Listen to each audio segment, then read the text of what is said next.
Earlier, I spoke to France 24's Cyril Payen, one of the authors of that report. He explained why so many people are returning home despite the warnings from Lebanese authorities.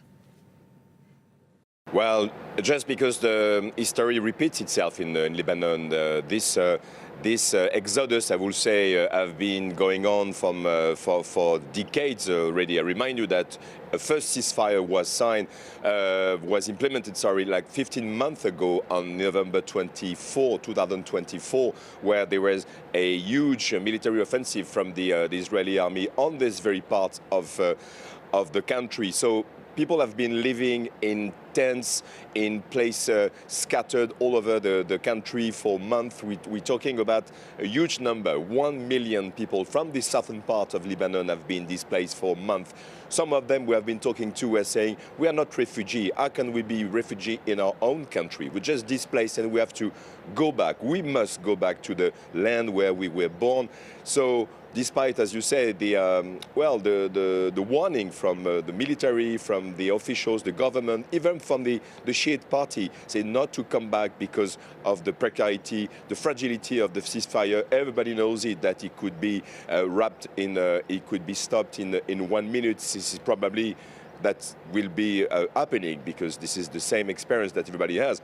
People by hundreds of thousands took the streets very much in the south, this direction from the southern part of Beirut where I am standing, and went to the highway, flocking the highway to come back to their places, which is for many a trip to the unknown, because from many villages, cities in this deep south of Lebanon, close to the Israeli borders, it's already what we call here occupation, a buffer zone, militarily speaking, up to 10,000 inside, 10,000 kilometers, inside Lebanon. The Israeli military by thousands of soldiers are just there and won't move. And we know that the strategy is quite the same that we have been experiencing in Gaza, in Khan Younis offensive, for instance, 2 years ago, is that it looks like very much the villages there have been razed to the ground. So many of the people we have been talking yesterday too were saying, we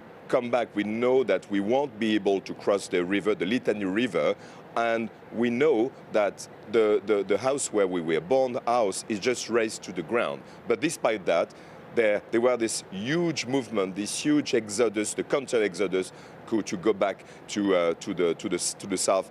And in the town of Nabatieh, where we have been, which is the biggest town in the south, which used to be really a hub for trade in Lebanon, it was really absolutely a disaster, really destroyed, I would say, 60 to 70%. But still, people were trying to come back because they can't live in their own country as internal displaced people.